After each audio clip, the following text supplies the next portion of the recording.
Hey guys, it's Shante Brown Sugar Talk under Black Unicorns. It's under Black Unicorns. So, let's go over what happened today. So, one of my godmothers picks me up from the bus stop. She passed me up, so she gave me a ride, which is great. So, she picks me up and she starts to tell me about my family. Well, let me tell you about my family. So, the other day I was at Marshall's and my cousin was walking around with a cart like she was like me and Blake the day that I had my nervous breakdown. At Shop and Save in Belleville, Illinois, I just started screaming at my kid because I was like totally fed up with people stalking me and just like going through all these motions of whatever it is that they were just saying on this thing in my head. Like it was just like, you're not good enough. I hate you. You're a bad person. You did this, you did that, da da da da. And those things were just never something that I would do. It sounded more like it would be a fake thing to me. So, because, all in this process, I was not a hoe. You see what I'm saying? The people that were named as hoes were actually hoes. So it's like maybe a hoe coming out. But I didn't know who the people were. So, anyway, what I'm saying is that I had a nervous breakdown. And everybody wants to say it's schizophrenia, all this different stuff. But I think it's the pressure of my family being the low lives that they are. So my grandmother on my dad's side, my dad's mother, not my mom's mother, but my dad's mother, had a lot of involvement in this. And she also included people that would hate me, such as the AKAs, Alpha Kappa Alpha, because my stepmother is an Alpha Kappa Alpha. What I've been noticing is that people have seen the letter, or they think they know what's on the letter, and then they try to make the letter into what they want it to be. So in that case, they have been stalking my family, hacking my computer, and killing people accordingly to how they feel it should be done. You see? And now they continue to do it, but what they do is pass it off to somebody else because they don't want to be the first people to say that they had their hands on it, because then they'll know who the murderer really is. So, anyway, I am just going through that because my cousin Tree, her name is Tree, I forgot her real name. I don't know it. But yeah, she was at the store and she was pushing a kid that would not turn around in the cart. And I was like, usually kids are just so vibrant and open and, ready to speak. So she passes me up and she says, hi. And I was like, okay, hi. And then I just left the store because it's not a person that I need to be next to because her vibe is different and her feelings are off. You understand? So in the process of trying to cover up what was happening, when I was at my dad's house, he would just start yelling and all these different things in all these different spaces. And my godmother is telling me, she's like, no, he told Rita that it was you, that you were yelling, and for no apparent reason, that you were doing all that. I didn't do anything but wash the dishes, go to bed, take a shower, and leave. He also blamed me for breaking his door. It was already cracked open because of his family. Because of his mom and his nieces and his nephews. It wasn't because of me. He only has 2 daughters. I'm the oldest. I don't even think the youngest daughter even goes over there because she didn't know that was her father until she was 16 years old. They seem to think she's better than me because her mother grew up in East St. Louis. The reason why her mother wanted to have that daughter, which has always been the story to me, the reason why because her mother is a whore. You see, my sister's mother is a whore. I would never say that to my sister because I would not disrespect her. But the whole time I've been growing up, that's what people told me, that her mother was a whore because she only wanted a baby by my father because I was so cute. You see, and my sister is so freaking cute. She is a very cute child. Very beautiful. But I have nothing to do with her mother being a whore. So you guys never liked my mom, so then therefore you hated on me. That's not my problem. At all. At all. At all. It's not. It's not. I got a chance to see my boyfriend this morning, y'all. Hey, Shante, Brown Sugar Talk on the Black Unicarns. I'm starting my Instagram. Anyway, I got a chance to see my boyfriend this morning, and that was good too, because he makes me feel so good. It just feels so good to be like, give love to somebody in a hard time. I don't know. I like giving love. So it was so nice to give love to him in this hard time.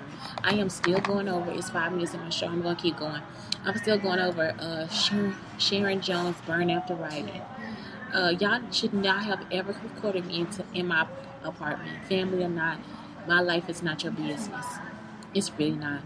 It was not that serious. It's something y'all could have said and talked to me about. Anything. You did not have to steal my password. That's it. That's all I'm saying. And if you wrong, you could have apologized. You could have been like, oh my God, we made so much money. Here you go. Something for you and Blake. You know, we're not going to hunt you down and kill you. This is just for you and Blake. We shouldn't have hacked your computer. We shouldn't have hacked your phone. You see, so now that I see the stories coming out through my family, I know that it was my family that did it. And then y'all don't want to go to jail, so you still need to go to jail whether you my family or not. It don't matter. If you kill people, you kill people. Especially innocent people because they didn't have anything to do with you. They did not. If you didn't understand who they were, why would they still have to die? You know the best question that she just asked me was, is your grandmother still alive? Phyllis is dead. Because she was part of it too. Because I heard y'all saying this is mine and all this different stuff. That's the stuff Phyllis would say. You see? So now my grandmother, she asked me if she dead. I really do wish she would die. And I'm pretty sure the Indian people do too. Because I have never seen so much evil inside of one person's body. You can see it in her face. You hear it in her voice.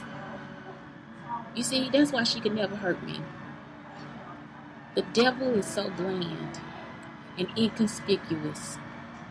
You are a person of least fear because you have never been anything of possibility. And I mean that from the deepest depths of my heart. I have never seen a person continuously pick evil over good. All because you went to my grandmother's house and ate your greens with your damn fingers. My grandmother would have looked down on you because you were eating another woman's soul food. That is something that we just do not do. It is nothing against you. We don't think we're better than anybody. It's just that we know what other parts of our family would do with their soul food. So we were just taught to never eat another person's soul food. You see, I only eat a certain auntie's food. I don't eat everybody's food. We just grew up like that. It ain't got nothing to do with nothing against y'all or anything. So stop thinking that every time somebody give you a rule about their life, is against you. Since I had a rule, I always tell people, you can try it if you want to. You don't have to. I'm not forcing my food onto anybody because I eat a lot of fruits and vegetables. I'm not forcing you to eat that. Y'all know something, there's something else. God will show you something. Y'all remember I talked about CJ. And they stole something from me. CJ was part of them silly. He was the FedEx guy that I used to let come over there. Y'all, I can cook my butt off. Why every time I cook for him, I either burn it up or I season it wrong or something happens? And every time I cook for Blake, it's perfect. Absolutely perfect. I be waiting for me to burn up or mess up or something. It's like I always catch it right on time. Do y'all see how God will show you the face of people and we don't even pay attention to the warning signs? It's already embedded in life. And we'll still sit there and be trying to cook for him, knowing that he need to be eating that burnt food. You see what I'm saying? God wouldn't even let me fill this man's belly with the goodness of my cooking. Y'all, I had to think about that today. He wouldn't even let me fill his belly. Because I was actually talking to my boyfriend about my totem pole. And how it just happens to be this way. It is just some things that just happen and they are just perfectly perfect. And then some things that happen, they are just not a coincidence. You set it up because you heard something on my podcast. It's not for you to do. My life will happen naturally. I don't need you to make any movies or do anything for me. I'm not asking you to. I can make my own movies about myself and my son. We don't need you. You see, this is his time to be taught. I don't care what your mama didn't know. I don't care who was there. Bill Gates is the biggest example for a white man, not me. Bill Gates is the biggest coattail that you need to be flying on. This man was 9 years old and didn't even have everything that he needed when he started to create something that he had in his head.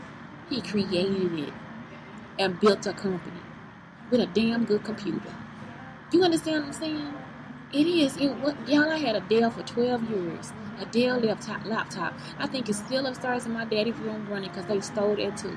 They stole the computers and then they went through and trying to get some information. Of what for what I don't know. And you don't know either. You have messed up everything. And instead of you apologizing, you continuously keep thinking that you can find a way to make something right. Well, we're not asking you to. We would like to leave. We don't want to spend our lives here looking at you in your misery and you trying to put us through more misery than we need to be in. We didn't make choices to be here. We were forced to be here. We have been kidnapped. And I'm going to keep saying it. They were trying to sex traffic me and they were trying to molest my son. It's not a joke. And if something would have happened, I would have went to jail. See what I'm saying? They wouldn't have went to jail. I would have went to jail because you would have said I didn't protect him. When everything I did was to protect him. Everything. Every move I made was to protect my son. So now you see where I'm at. Let's go ahead and get through this book. It's called Burn After Writing by Sharon Jones. I'm starting on page 10 and today I will answer some questions.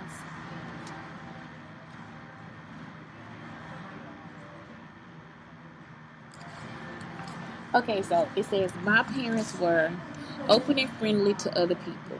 You see, because my mother would do more for other people than she would for me. And my dad would do more for his family than he would for me. That is why I make the choices that I make now. Honey, I had to put on my big girl panties and grow up. You understand? Because I had a young mother and a young father. I don't blame them for anything. That's all it is. It may sound horrible and cold to y'all, but that's just the world that God dealt to me. And he told me a long time ago that it is okay for me to understand. And I have always understood and stayed in my space accordingly. That is why I move how I move now. That's why they can't blame me for stalking nobody. They can't blame me for not being focused. And they can't blame me for not being organized. Because I have been a big girl since I was 5 or 6 years old. You see, I was left with my grandmother for her to raise me. Whether they say I was or not. My mother would tell you a horrible story of how she couldn't go to the army because she got pregnant with me, which my grandmother probably did to hold her back. But at the same time, that was not me, that was my grandmother. That's between my mother and my grandmother, and both of them have passed away. And whether she went to the army or not, she still got to travel and go on dates and do whatever she wanted to do because I was with my grandmother. My first pet was Gizmo. It was a Pekingese. He looked just like Gizmo on the gremlins. Face just like Rick. Oh my God. He lived to be so long, and he was the first animal that just talked to me. I can talk to him all day when I got home from school. The only person that knows all my real secrets. My best friend growing up, I have best friends, and this is on the street. Y'all know the Sigmas put they thing right by there. It say world famous Sigma. They put their thing on 53rd Street, the street that I grew up on. I'm so glad we never really played on 53rd. We really did play on 54th, but Belmont between 53rd and 54th. Y'all, why would y'all do that? And y'all know that y'all raped me and tried to sex traffic me and then told people the story of how you set me up and then want me to find out that you gave it to other people. Oh. And the alphas wanted me for points. Why would you do that? By my house. Like by our house in East St. Louis. What for? Remember, East St. Louis isn't good enough. That's where people get raped. By Kojic men. Church of God in Christ men? You mean men who save themselves and are virgins? From East St. Louis? It just never would happen that way. That really kind of ticks me off. Anyway, so I had best friends. TJ, Shamir, Javon Bonner. I could include Janelle, but Janelle wasn't always with us because she was younger. So, yeah, she in there too. But TJ, Shamir, and Javon Bonner, best friends. And we had Bobetta and Loisha next door, and they were adopted. The long lost childhood possession I would love to see again. It is that freaking computer, y'all. The one that be like, dun, dun. So you put a cartridge in, and it's like you can do geometry or spelling or whatever. But it's like I put the cartridge in the side, and it had like a keyboard and everything, and I pushed the button, and it was like a computer. And it was like, what is that, in the 80s? That was like in the 80s I got that. And it got messed up in the flood. The one thing I regret in the world is sending that letter. Actually, I'm not saying that I regret helping the men that I helped or anything. I don't regret that because they have to see people help them. They had to see how I work, the goodness is in the world, in order for them to not be as abusive. But sometimes you can't stop that. You see what I'm saying? They want to see you they want to make you a victim. They want to take your soul because they don't have one of their own. Because it's like, that's evil. You see a woman helping you and you have nothing but hatred for her because all you have is a goal to take something from her, to take something. Not for her to give it to you, but to take it. And so if that's the goal, you and her will never see eye to eye because you don't want to see her eyes. That's why you hit her. You see what I'm saying? Because your mind, your psyche is on something totally different. Let me step on her. Let me push her down. Let me grind her to the bone. So then she is there for nothing. And I could just go ahead and use that to get ahead. You see, let me act like she's invisible. All her greatness is not good enough. All those different things. So if you have that in your mind, then you will never see that. You will never have a good personality. But so what it is God tells me, I'm in your life for a reason, or you come to my life for a reason. And when you come to my life, I always think that it's good. You see? But some people, you come into their life and they always see you as a con. Some people, you come into their life, they see you as somebody they can punch on. Some people come into your life and they be like, oh, I can just talk about them like a dog. Some people come into your life, I'm just going to use them for money. I'm just going to get some flights and some tickets and all this different stuff. And then you think that you're supposed to be on Instagram and supposed to have the best life. You can't. Because you went to them for a reason. You went to them to get something from them that they didn't want to give to you anyway. So you were manipulating the situation. You see what I'm saying? They are being coerced into being somebody they don't want to be. So anyway, that's why. It's like, I don't regret helping them. I regret sending the letter. That's what I'm saying. Because then if I never sent the letter, they would never found it. Not to say I'm blaming myself or anything. That's all I'm saying. I just regret it because then they wouldn't have found it. They wouldn't have been able to use something that they didn't know about me against me. And the things they do know about me against me. Things that I have been addicted to. Girl, switch to licorice. They went out and it's like they changed the recipe and everything. Did y'all, what happened? Did the patent stop or what? I mean, Switzer licorice was so good. I had to move to Red Vines, but Switzer is the freaking best.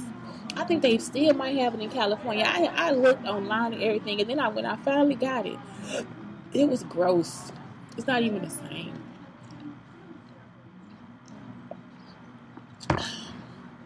I've been addicted to masturbating. Thank you, Jamie Foxx. First of all, I'd like to thank you. I'd like to thank God. I'd like to thank your mother and your father for that beautiful night that they made you. I'd like to thank the Unpredictable CD for letting me hear your words, your melodic voice. I'd like to thank your children that I some one day would think I'm going to be a step parent too. I like to thank. I like it. I just thank it all. I just think I just love the life that you have put forth inside of yourself.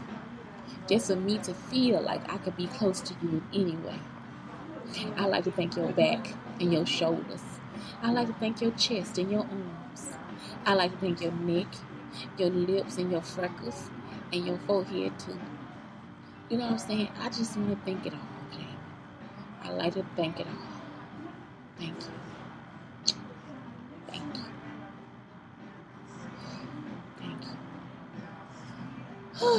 Thank you. Y'all gotta thank my boy Chris. Oh my God. Thank you, God, for I like his scars and his sores and oh my God, his head. I like his hair when it's curly. That's when the first time I saw him. He had this curly hair, y'all. It is so cute. He is oh my God. See, they just Chris. Oh Jesus, he is wonderful. Okay. And then I miss basketball games. I do. I miss Green Hill basketball games. I miss taking score too at the girls' games too. I was happy most when I was creating. I'm always creating. The book that had the greatest influence on my life is When You Reach Me. When You Reach Me is like the best movie. And Mama by Terry McMillan. I took the best movie. I want to make that a movie. I want to do it. Don't let nobody else do it. But When You Reach Me and Mama by Terry McMillan. The most dramatic fork in the road in my life is deciding where to move. I would never forgive people that can be evil. It's like I don't know what the point of it is. How do you get there? The craziest thing I ever done in life is try to have a threesome. I think that's it, y'all. I'm gonna do the rest of them tomorrow because the rest of them I got like kind of research. Some I got to research, and it's like I'm just going through the book. So I stopped on page 14. The last question is 5 things I am glad I tried but would never do again. I'm not like that. I don't regret shit. So that's it. That's all. That's it, baby. That's it. That's all I got to say today, baby. That's it. So yeah, get the book because it's like just closer. So in those chapters, or in those questions, I just learned that I got hurtful memories, and I think some of those things could be painful, but in some cases, it's just not. I learned that I'm a big girl now, and I've always been. I'm a big girl living in your world. Man, y'all gotta hear my song. I love that song. That is like my favorite song that I wrote. That is like my number. Out of everything, I love that song, and y'all know I did that off the top of my head. That one, Jamie Foxx. I didn't do anything. Like I didn't write it down. I didn't change anything. I just like did it all off the top of my head. I just really love that song. So, Big Girl is on. The Big Girl song is on. You can go to the website blackunicarns.com, or you can look it up on YouTube, but you gotta do Shante Schuler, Big Girl. Don't do Black Unicarns. Or if you look up Black Unicarns, or you look up Shante Schuler, the album will come up. And I think it's like the last song on there. Jamie Foxx good too, man. I don't know, I like both of them songs. But anyway, it's Shante. Brown Sugar Talk and the Black Unicorns, telling you that if you're my enemy, fuck off. And if you're my friend, I thank you and I love you. And y'all, my regional manager is here. So if you've been here trying to get me fired, you would know that I got hired in the middle of doing my show. So there's no sex trafficking or anything here either. Today is brought to you by Pepsi Products. And thank you so much. I love you. Be kind.